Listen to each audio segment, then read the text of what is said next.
Shut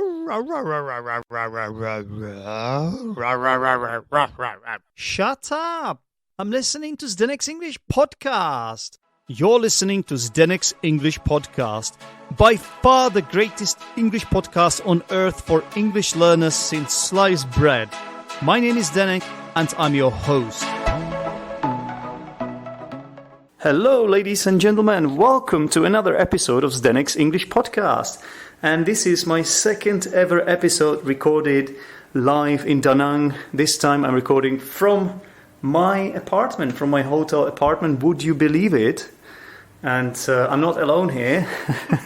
On my bed, for some reason, on my bed, there is a woman, which doesn't happen every day here. I'm actually sitting on my own chair. So, woman, would you like to introduce yourself? This is hilarious. Hi, everyone. I'm Angela, and I am indeed on his bed, very appropriately sitting face-to-face, engaging in this podcast interview. Nice to meet you all. Yeah, nice to meet you too. You know, I always start with some random stuff, you know, so I thought, why, I might as well tell my listeners what is going on here. So I'm processing it myself anyway. So. Yes. So I'm happy to be here with you and happy to have this conversation and excited to see where this goes. So whatever you want to talk about, feel free to ask away. Yeah, well, this is one of those, I have to tell my listeners, this is one of those episodes that are not well prepared, but those are usually better because they are more authentic and spontaneous and interesting generally. So this could actually go absolutely anywhere. Yeah. Are you okay with that, Angela? Let's establish that. Are you okay with that? Yes, I support the spontaneity. I support the riffing. I support just going with the flow. Yeah, I love it. Okay, excellent. So, now that we know that we have got the right person here, we might as well find out more about you. So I will just tell my listeners how I got to know you. Okay, so you were one of the people that joined the sort of the board game group that I have been creating here for the past few weeks. So thank you for that. And do you remember exactly when you joined? Because it's a bit hazy for me. I don't remember when I joined, but I do remember I actually didn't meet you through the group. Oh, of course, we met in the vegan restaurant before that. But you already knew about my group because I was in the vegan restaurant and for some reason you recognized me. Yes. You looked at me and was like, oh, am I that famous? Does she know me from Zdenek's English podcast? And yeah, I was a bit disappointed that it wasn't through my podcast. I'm not that famous yet, listeners. He's famous in other ways. He's famous for hosting board games in Da Nang. I recognized him because I was, I think, in your original Facebook group, but I hadn't gone to any of your events. And then when I saw you, I was like, oh, I think that's the guy who runs the board game events, but I haven't been yet. And then we shook up a conversation, and here we are, a week or 2 weeks later. Has it been just 2 weeks? Wow. Okay. Time flies, yeah? 2 weeks. It's been about 2 weeks. No, what's the opposite phrase? It's not time flies. I wanted to say, like, it's only 2 weeks, so it's the other way around, right? Has it only been... Yeah, has it only been 2 weeks? It felt longer, you're saying. Yeah. I thought, oh, that's interesting. Yeah, it's been 2 weeks. Today is, Tuesday? Yeah, it's been 2 weeks. I remember. Yeah, it's weird. It is a bit weird, yeah. It's very weird. It's like... So hang on. So you recognized my face from the post? Yes. Because it must have been my face or the way I look or something. Yes, I recognized your face, and then I struck up a conversation with you. Okay. That's how it started. Yeah, I saw you were sort of like looking at me like, what's happening? It doesn't normally happen to me. Like, what does she want from me? You know, I was like, what does this woman want from me? Why can't she let me just sit down and enjoy my meal? Bad. It was not it was not like that at all. It was like I was looking a little bit and then we engaged in a conversation. Yeah, were you hungry at the time as well? Or? That was a bizarre day. I ordered 2 dishes that day. So, yeah, I was fairly hungry. You ordered 2 dishes? Yeah. Okay. Which is not normal for me. Okay. I got the vegan Philly cheesesteak, but the bread was fairly thin is the Okay. term I want to use. And then I don't know. I don't know. That's a weird. It wasn't wide. That's what I want to say. Like Okay. when you think of a banh mi sandwich, like the bread is pretty wide, but this one wasn't. Mm-hmm. And then I ended up ordering the 4-in-1 combo. So it was like, Oh yeah, I've had that once. That's really yeah, good. that really was good. really good. And It's my favorite, but it's more expensive than the others. yes, it is more expensive. But I ate a lot that day. The reason I'm asking is because I'm wondering if there is any kind of connection between you being able to recognize people just from posts, from Facebook posts, and being hungry. So is it because we are so hungry that your senses sort of, how should I put it? Like your senses suddenly become better? No, I have this ability to recognize people. It's happened to me 3 times in Da Nang. I saw a guy and it was like, you look really familiar. And he and I happened to have overlapped in Bulgaria last year. And then... Okay, that's even... Yeah, so more extreme than this, I'm fairly good with faces. I've had this happen multiple times, like just traveling. Yeah, listeners, she's something like a witch, yeah, basically. Do you feel like a witch? Hi, I'm Jolie from Spain. I like the Achievers Chamber because it's a friendly place where I can improve my English talking to people from other countries.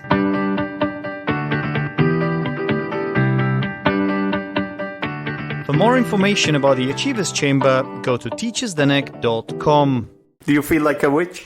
Well, a witch has I think, generally speaking, a very negative connotation. Not but for me. I like these Oh, okay. creatures and supernatural beings from games, Like, I want to say that I don't know if I'm cool enough to be a witch yet, but I'm maybe like an aspiring witch. Yeah, you You could do some studies and like brush up on some witch skills. I don't know what you have to do as a witch. Might want to start eating some people too. I don't know what witches do.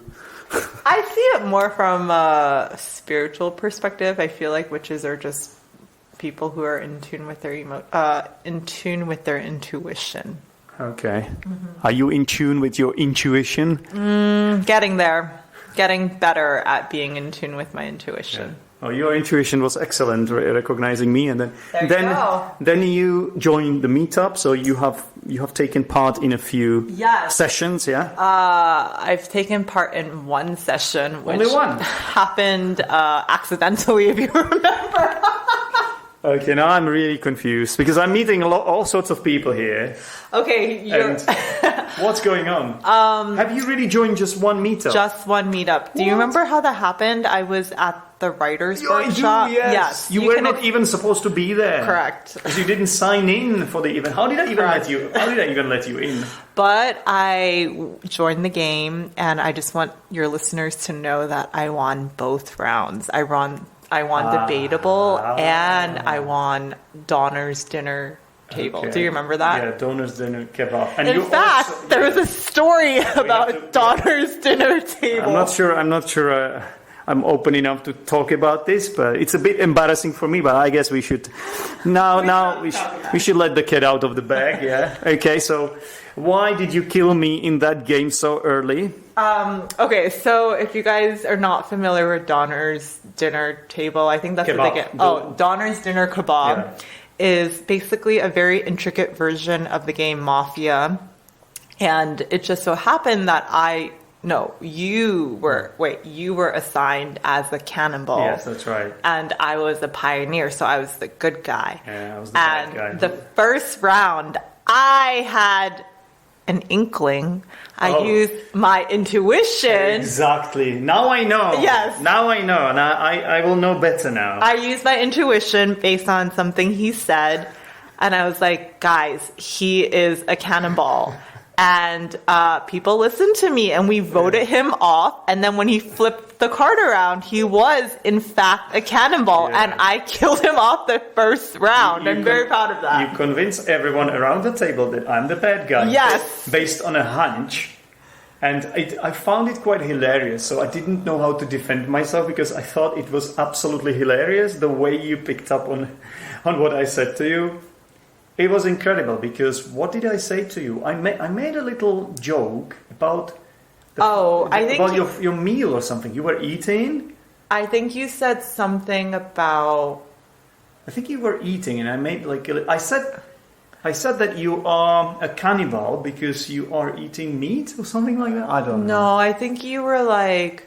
What happened? I think you were saying something like, "Oh, you're paying so much attention now," or you said something about something I was doing, and it came out of nowhere. It was random. Yes, but it was a joke because I like to joke around, but I didn't realize that it was too early for me to joke around. Yes, and I automatically latched onto that, and I was like, guys, the game has not even started, and he's already pointing fingers at me. It's true. I think he's the cannibal, and I was right. I'm very proud of that moment. So in this kind of game, what you do is that you sort of close your eyes, and then the cannibals, they wake up, and they look at each other, and then everybody closes their eyes again, and then everyone wakes up. And literally, like 20 seconds after I woke up, I made a joke about you.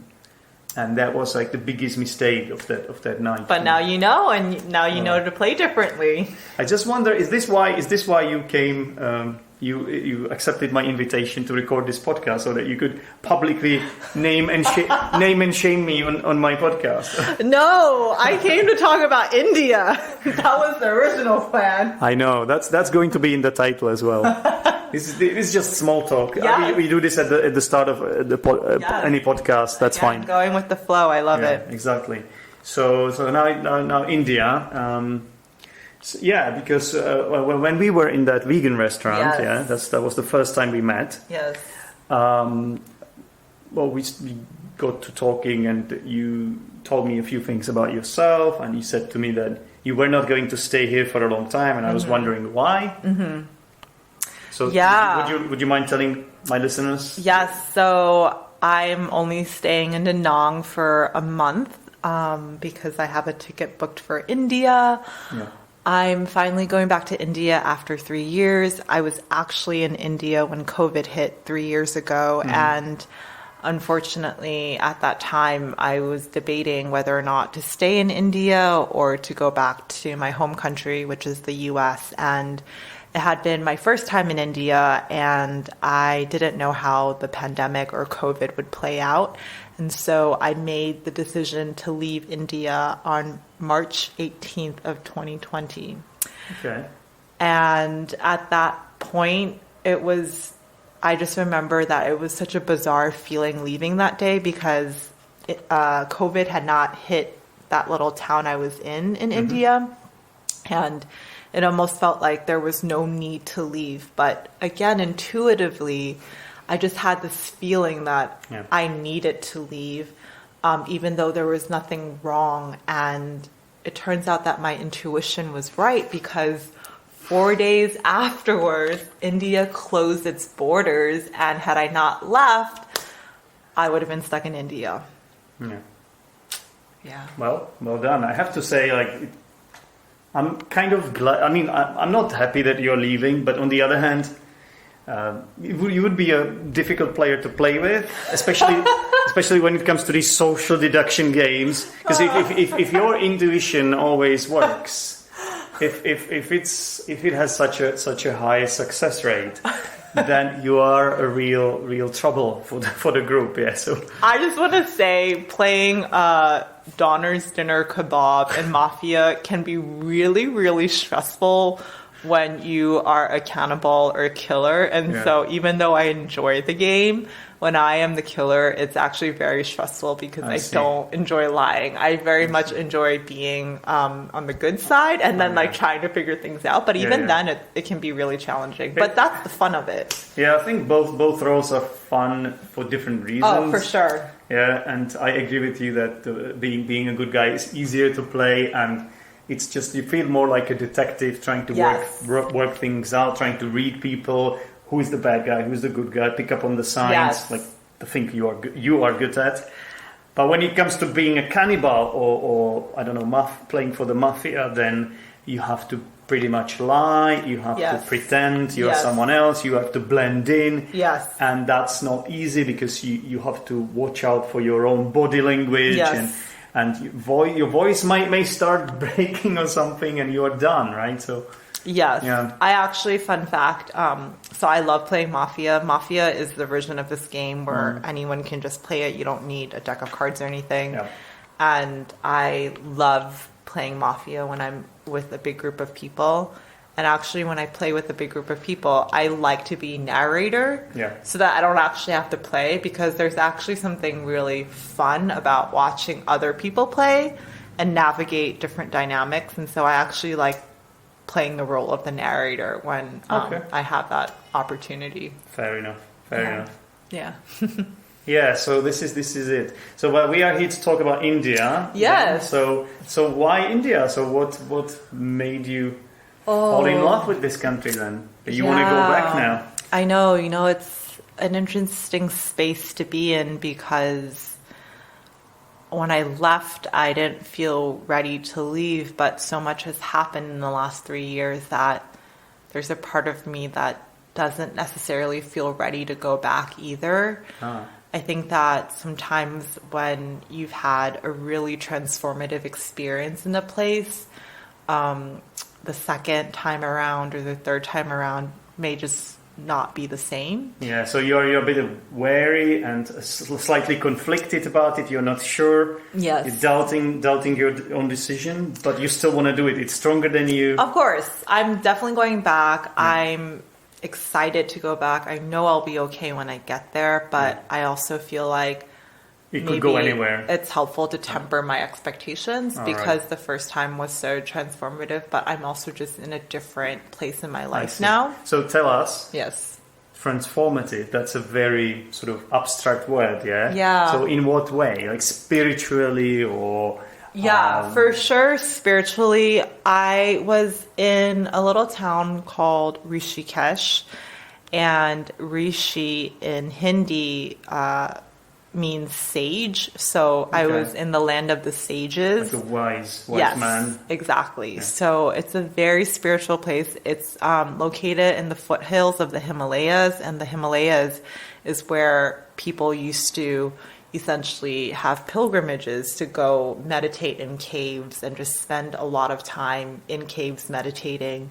And so it is a very spiritual place. It's known to be the yoga capital of the world.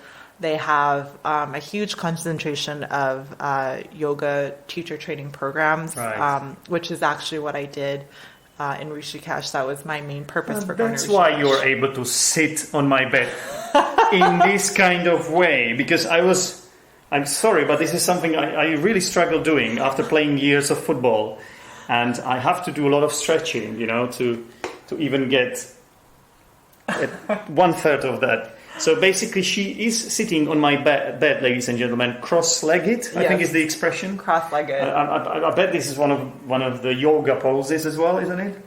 Yeah, I mean, when you're in basic meditation position, this is the basic position, which is sitting cross-legged. Yeah. Funny, interestingly enough, I've been sitting like this for the whole day because I was at a restaurant that doesn't have any chairs, so people sit on the floor, and I've been sitting. I know which restaurant you meant. When there was TED Holiday here, Okay. a lot of restaurants were closed. So Yeah. I was looking for some restaurants that would be open. One of the closed restaurants was my favorite one, Loving Vegan. Shout out to Loving Vegan. Yes, that's where we met. That's where we met. Yes. So I was looking for an alternative vegan restaurant. Side note, I'm not even a vegan. I just like the meal. Yeah. So I found that place That's the place. you just described. And I didn't even enter because when I saw the way the people sit there, I was like, no, I can't do that. Because I suffer from back pain. Yeah. And when this is tough for me to do, Yes. And imagine, I was trying to imagine myself trying to enjoy my meal and Yes. sitting like that, it would be a bit dodgy, yeah? So Yeah, so I've been... I just left. I gave up. Yes, I don't blame you because you want to be able to enjoy your meal, right? And so I get that. But what I actually want to share with your listeners is that the purpose of yoga, I don't know if a lot of people know this, but the purpose of yoga is, of course it makes you more flexible. Yeah. Of course, it helps you be more in tune with your body. Physically flexible. You don't mean like flexible, for example, you know how some people are flexible when it comes to their schedules and timetables? You don't mean that. I actually do mean that too. I at first meant physically flexible, but it also helps with your mental flexibility. For example, the fact that I practice yoga almost every day, and on some days there are poses that I did with ease yesterday that I'm unable to do today. Unable to do a yoga pose? Didn't you say you were a yoga instructor? Yes. Okay, what's wrong with you then? I don't do it with as much ease. That's what I want to say. Something that was easy for me the day before, especially for balancing poses. What does it mean you don't do it with so much ease? Do you start like with, making sounds, like grunting or something? With balancing poses, it can be hard. Sometimes, I may be more prone to losing my balance. One day when you lose your balance, then do you fall on your head? No, because I'm able to center myself. Center myself. Center yourself. Yes. Okay. And so anyway, I do think that yoga does help with both physical and mental flexibility. But actually, one of the main purposes of yoga is to prepare the body for meditation. Yeah. And most people don't know that. It's you get your body flexible and so that you can actually sit for long periods of time. And that's how the sages in the past would be able to go to these caves and just sit there for a very, very long time. I'm talking about years. Yeah. Ironically, the idea of doing yoga and sitting in a position like that for a long time, trying to meditate, it stresses me out. Ironically, because I'm this kind of impatient person that wants to have everything done quickly, and I'm just a completely different person. I know this would actually help me. I know a lot of people told me that I should start meditating and stretching. I do meditate in my own way, like when I go for a run or to the gym. Yes. So I feel like something is happening. And you'll be glad to find out I use that thing over there, which is a Shakti mat. I'm sure you have heard about that. A Shakti mat? Shakti mat, yeah. I don't know if I'm pronouncing it correctly, but this is you step on it? You can do whatever you want. You can step on it, but the way I use it is that I lie on it. And I have it on my back for 20 minutes. It hurts the first 3 minutes. You can try if you want, but maybe. Oh, I know what this is. Yeah, so we're not explaining it very well. It's like an inflatable. It's like an inflatable pillow, ladies and gentlemen, which has a lot of little plastic spikes on it. Mm-hmm.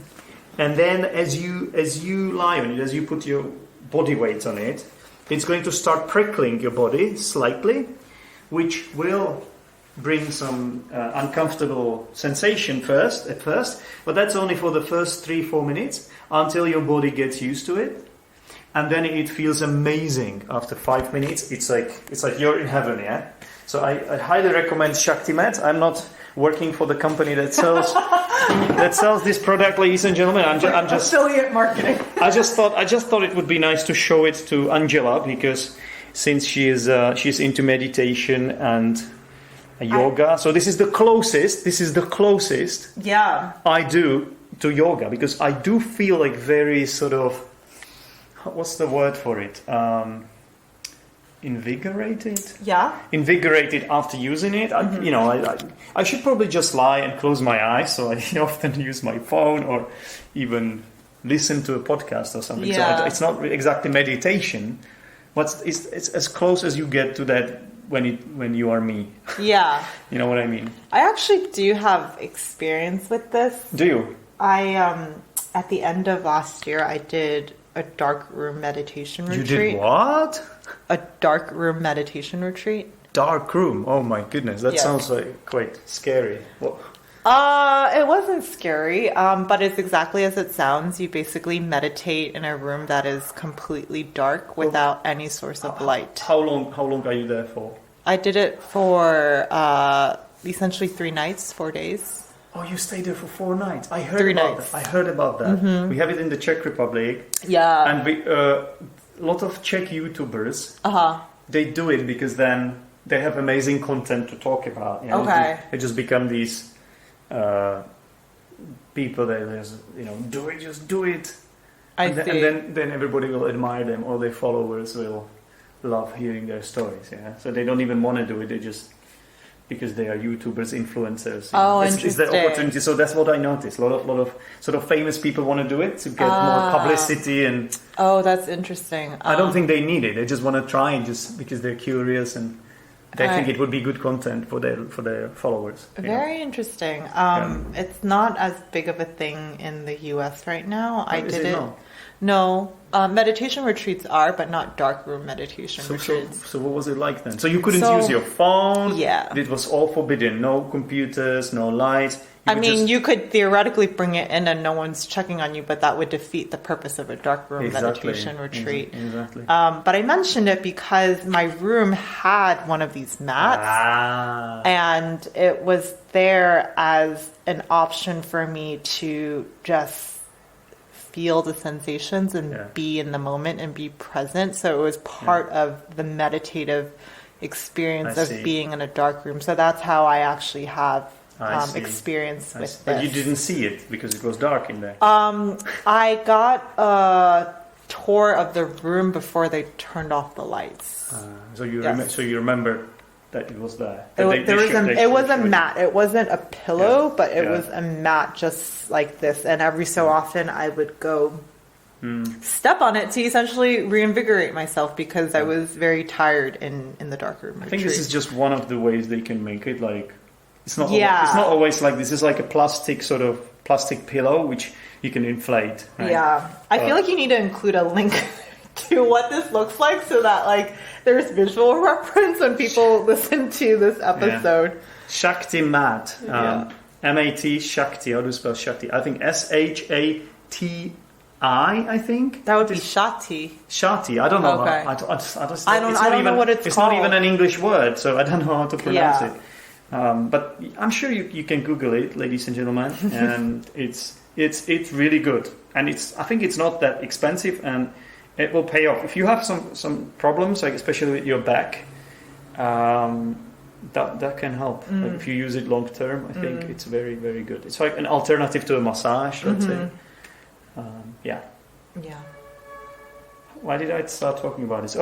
Because you said this is your way of being mindful. Yeah. Or meditating. Okay, so this is something you're into. You're also an ex-yoga trainer. You said yoga instructor, but you don't do it anymore. I don't really teach yoga anymore. So why not? Don't you miss it? No, because I practice yoga almost every day. I know, but you could help others too. Yeah, you're right. I don't miss it in that capacity because I am helping people in other ways. Such as? I coach people, so I help people through coaching. What kind of coaching are you talking about? I help people through life and career coaching. Life and career. Yeah. So like when it comes to making their career choices and things like that? Exactly. Okay. If they want to pivot into a different career, if they're trying to figure out what it is that they want to do. Right. So I help people in that capacity. Wait, so are you one of those? Because I've met different, when I say met, I saw online different kind of coaches. Some of them are like trying to help you with to find yourself or to find your inner self or whatever it means. Yes. Like, you know how a lot of people are stuck in their lives and they feel like they're going nowhere and their life has become a stereotype. They have a wife and a lot of kids and they don't feel fulfilled and satisfied. Are you this kind of coach, or are you really more like about helping people choose the right career paths? It's a little bit of both because your career is not separate from your life, right? Your career makes up a part of your life. And so nothing is siloed. And so when I coach people, many things can come up in conversations. Yeah. And so it's a blend of the two. Okay, so do you do this online? I do this online. Okay, well, I didn't even know. So now you have your opportunity for a plug. Yeah. Yeah, so you never know. You never know. Someone might like you, and because of your voice and because of the way you've been talking to me here. So why not? Why not plug yourself? So where can my listeners find you if they need your services? Yeah, if you guys are interested in learning more, if you just want to reach out and say hi, you can find me at angelachoi.co. That's ANGELACHOI.co. C-O. Okay. Mm-hmm. Now you have to explain to me what that name, but because like you said, you are from the USA, but Choi doesn't sound like an American name. So yes, so I am Chinese American. Mm-hmm. My surname is of Chinese descent. My family is from southern China. I think you and I have probably talked about this. I often get confused for being Korean. I don't know if we've talked about it, but I'm of Chinese descent. I wouldn't dare. We talked about this in a different capacity. You see, it can be quite offensive, like if you get it wrong, or some people get insulted. Personally, I don't like it when people think that I am, let's say, of a particular country. I'm not gonna name especially one country like really pisses me off if people guess it. But I'm not gonna say it. It's connected to the global issues currently, to the political problems, let's say. Right. And some people they assume that by looking at me, maybe hearing my accent, and I bet it happens to you too a lot. Oh yeah. You get this from American people, from European people, I bet. I think Americans have more discernment. Do they? As to not do that because right, they're more careful. Also because I'm from New York City, so there's just a lot of diversity and people are more politically correct in a place like New York City. I can't speak for all of America, unfortunately. Can you not? I cannot. Can you speak for like people like Donald Trump? I cannot. Yeah, that's what I thought. I'm not surprised. Relate to individuals like that, but in Da Nang, I often get confused for being Korean. I've had not Vietnamese then. Sometimes Vietnamese, well, but from expats, mostly locals. They would never think you're Vietnamese. Sometimes they'll start speaking to me in Vietnamese, like Xin Chao, and they'll just like straight up start talking. Not even Xin Chao. It's like blah blah blah, and then I just look at them, and then they're like, "Oh, she's not Vietnamese." But I get Korean a lot. Oh, really? Yeah, I've gotten Korean a lot. I actually had a Korean guy come up to me and start saying Hanguk, which does it mean? Like, would you like to have a drink with me? No, Hanguk means Korea in Korean. Oh, I thought it would be something spicier. Like you're so pretty. When I hang out or something like that. He was also significantly older than I am, so and also, I'm not about I that think life. Asians are a little bit like less, let's say, forward about this, right? Potentially. I could be wrong about this, but that's what I always thought, that they are like not as fast, let's say, in these things as, let's say, Americans or Europeans. So I think I could be wrong about this, but general thought or feeling is that Asians from Asian countries. Yeah. Again, this is just general. Asians from Asian countries. What does that mean? So I mean, like Asian nationals, like not people like me, because I'm not an Asian national. So got it. I think Asian countries in general, especially in East Asia, tend to be, and I can speak on that because that's where my family's from, definitely tend to be more traditional and I would say conservative. Conservative. So they, for example, they wait they wait to be approached by a man rather than just initiating. Can't really speak to that either because I've never dated in East Asia, but how come? I heard your story. You have to tell us about your story in India. Someone inviting you to go with him into the forest. Oh my goodness! That's like, what story are you talking about? That story, like that made me laugh. Actually, so. Oh, that story is you wanna tell me about crazy. I was walking down a road one day by myself, and this Indian man stops me and tells me that he likes my hat. Your hat. My hat, and you're not wearing it now, so I don't. I'm not wearing it now. I don't think I have that hat anymore. Maybe it was you got rid of it after this experience. Yeah, and it was something that was very innocuous and appeared to be a normal conversation. Okay. At some point, I realized it wasn't normal because he at some point during the conversation told me that he felt fire between us. Oh. And then he... That's a way of flirting, I guess. Yes, I presumably. And then he proceeded to invite me to join him in the forest. What do you mean? Does he have like a forest lodge there, or? I'm not even sure what he meant. I wasn't going to entertain the idea. I just cabin or something. like he had a motorbike and he was like, "Do you want to go to the forest together?" Maybe he wanted to show you his collection of antlers, or I don't know, something like that. But why would he think that I would go with him if I just met him and I don't know this guy and I'm just gonna hop on the back of your motorbike and go to the forest with you alone? Like it was so strange, so bizarre. Maybe a lot of women before you have done it. Oh my goodness. So who knows? So yes. Anyway, different country, different culture, different way of approaching people. Mm-hmm. So that doesn't work on you. Like if someone like this is just it's good to know this. Yeah. So if someone invites you as a woman to go with him to the forest, it's not exactly the best idea. It's not exactly the way to... No, please don't ever do that, ever, please. If any of the listeners, because you gave them your contact details now, yeah. So. Yes, any listener, please don't do that, whether you are male or female, or if you don't even female. Okay, so do you think even females could be potentially dangerous? Yes, they can be. Really? Anyone can be dangerous, and it's not just. I mean, it's more than male or female. Genders across the spectrum now, and Just don't do this. Yeah, don't do that.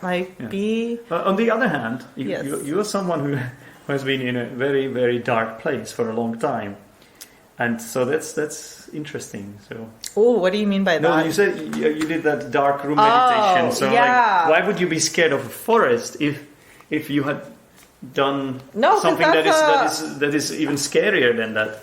I mean, that's a different type of fear, right? Like doing a dark room retreat is conquering the fear of being with yourself and being with your thoughts versus lonely and being with someone else you don't trust. It's a different type of fear. You don't know, Correct. Okay. Yeah. So you basically rejected him, and I don't remember what I said, but definitely did not hop on his motorbike, and I don't think I ever saw him again. He might have saved your life. No, I think I have. I did see him again. Did you? Yeah, because the town that I'm in is not very big, and you kind of just run into the same people, but it wasn't like I just saw him and I didn't do anything and he didn't do anything.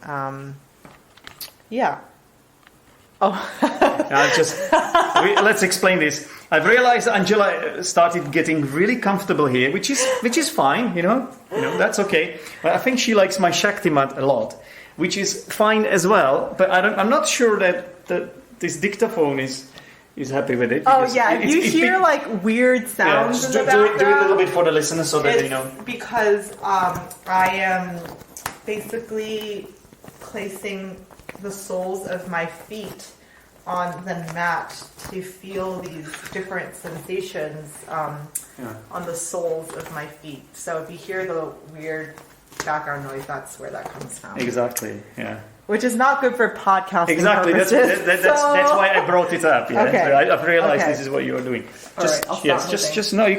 Stay there. In this stay in that place section and not move. Exactly, because that makes no sound. Yes. Thank you. You're welcome. Angela. So where were we? Darkroom retreats, fears, different types of fears of being by yourself, and then fear of being with someone you don't trust, and then but it's not enough for you because you're going back there, right, to India. So I think it can't be that bad. So this was just that was just like one-off experience. Yeah. I've also had other really lovely experiences, and also just certain things that I'm like, You don't get anywhere else in the world, you would say? Yes. Such correct. As? Would you mind telling us? Weddings are quite amazing in India. Yeah. I mean your own wedding, so someone else's wedding. I crashed a wedding. Okay. I got invited to a wedding of a person I didn't know, which is very common in India. Was it in a forest? It was not a forest. It was in the outskirts of town, and I'm like, oh my gosh, this story. I did go with a friend who I met like right around the corner from my yoga school. I'm laughing because I'm like, there's like, I don't think I would do something like that again. I knew him, but I didn't really know him. Yeah. And it was fine. Like, and it was a good time. But like looking back now, I'm like, that was not like the most wise decision Hang on, to make. you're not telling us everything, Angela. What exactly happened between you two? Yeah, nothing happened except for the fact that so he drank alcohol before getting on the road, which is a big no-no in my country.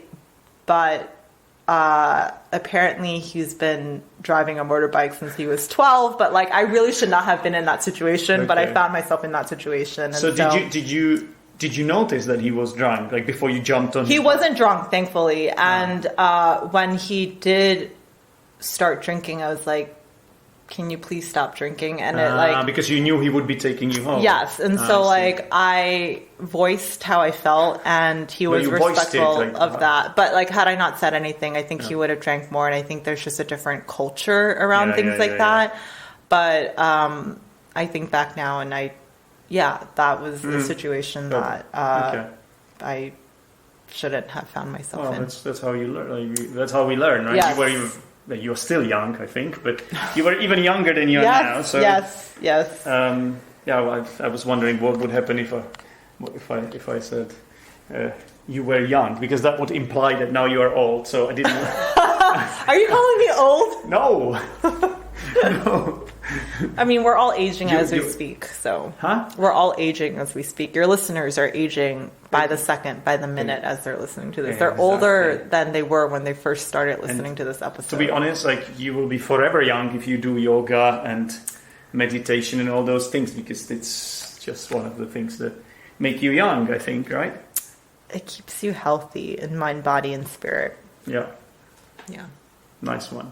Yes. Okay. All right. Cool. So what else about India? Like, tell us more. How is it different from this place then? So we are in Vietnam, in Da Nang, and you are here only for 1 month, or how long? For 1 month in total. So is that enough for you to sort of find out what this place is like, or? Not fully, right? Like, there's a difference between staying somewhere for a month versus someone who's living in a place all their lives, right? I can't compare Da Nang to India. It's like comparing apples and oranges. Okay. I'm going to be in a rural-ish area in India. Yeah, this is a city. Yeah, like, you know, when I walk down the streets, I'm going to be passing by cows, like that type of feel. So it's just different. It's super spiritual where I'm going. Every restaurant is vegetarian. Sorry? Every restaurant is vegetarian. Every restaurant is vegetarian. Yeah. Okay. So it's a very... So you're going home because are you vegetarian then? I am plant-based. I've been having some meat in Da Nang. So you are not vegetarian? Not right now, no. But I have been plant-based for many years. But I've really cut myself some slack since being in Da Nang. Yeah. Specifically. Okay. Yeah. It's cool. Yeah. Did it do anything to you, or do you feel in any way different, or is it exactly the same after eating meat? I mean, I don't feel particularly different. Now that I'm eating meat here, I still don't have it in large quantities. But from more of like a mental perspective, I prefer not to eat meat because I feel bad about eating meat. But I'm putting that to the side so that I can actually enjoy Vietnamese food, a lot of which I've never had before. And so I'm doing it for more cultural reasons right now. But my body doesn't feel any differently, but in in the back of my mind, it feels a little guilt. Yeah, there's a lot for of sure. Guilt there's some guilt, and I also feel like eating meat for me personally is something I try not to do because I don't think it's good for my body. Okay. Yeah. Fair enough. Yeah. Fair enough. All right. So what's next for Angela then? So you're going to India. So you are a digital nomad, right? You work online? Yeah. Being a coach? And Yes. So what's next What's in store next? for Angela then? So in India, so you're going there to see if it still works for you, basically, because you have some, as you said, I'm going there reservations as well. So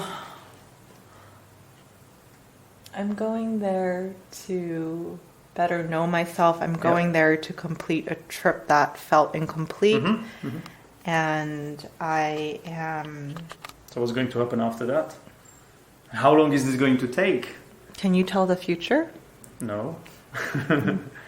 I can't either. So you're one of those people, so that's why you were so comfortable, like coming in, just winging it, me not having any notes. Yeah. Because you're this kind of person. You like to be spontaneous and just not to think about... I'm a little bit like you too, actually. It took me a while to get here. I'm a different person than I was many years ago. You were not always like No. this? Huh, that's interesting. For sure not. That's interesting.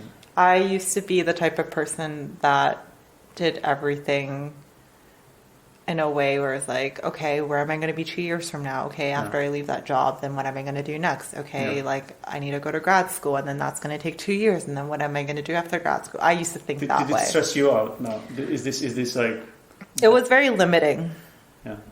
So you feel more liberated. I feel way more liberated now, and I feel like because of how comfortable I am now, or more comfortable I am with uncertainty, that's when I'm able to make room for different possibilities to arise. That's where the strength comes from, actually. Yeah, I agree with you. Yeah, that's pretty cool. I also agree with you. Like sometimes I can see that people who are more organized than me, because I can be a little bit like all over the place. Yeah. I'm a little bit like that, which I can see that in some aspects of my life or of life in general. Yeah. That's a disadvantage. That's a weakness.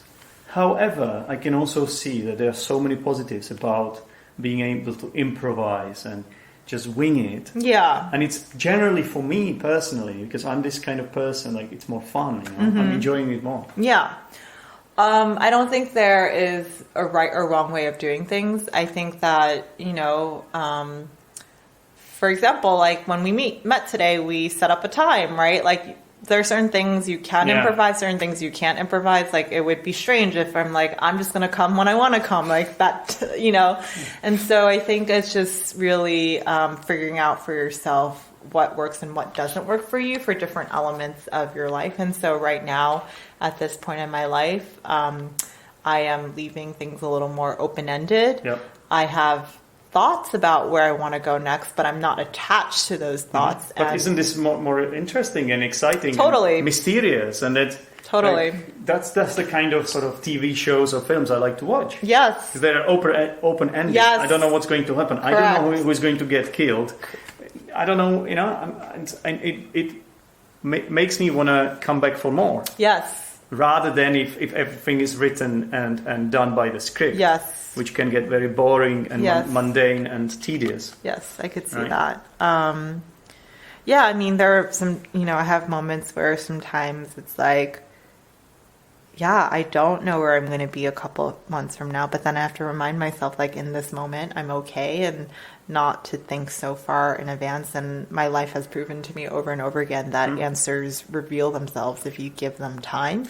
Yeah. And sometimes you just have to let life run its course, and the answers will come to you. At least in my life, it's proven to be that way. Skill of having that intuition, or whatever we shall call it. Yes. that can be very helpful while living such kind of life. Yes, for sure. I bet that's something you use a lot to your own advantage. I try. Yes, I definitely try to tap into my intuition. It's still a process for me. Lovely. Yeah. So tell us again where the listeners can find you before we end the podcast. Thank you for listening, everyone. Hope this was fun and entertaining. Absolutely. My name is Angela, and I can be found at angelachoi.co. That's ANGELACHOI.co. And feel free to just send a message and say hi. I'd love to just connect. Lovely. Okay, that was nice. Thank you very much, Angela. I hope you enjoyed it. Yeah, it was fun. Just riffing and chatting. Yeah, exactly. Okay, now you can enjoy the Shakti mat in its full strength, swing, let's say. All right. Thank you, Angela. Thanks for having me. Thanks, listeners, for listening. And until next time, bye. Thanks a lot for listening. For more information, go to Zdenek's English Podcast Facebook group or visit zdenek'senglishpodcast.podbean.com.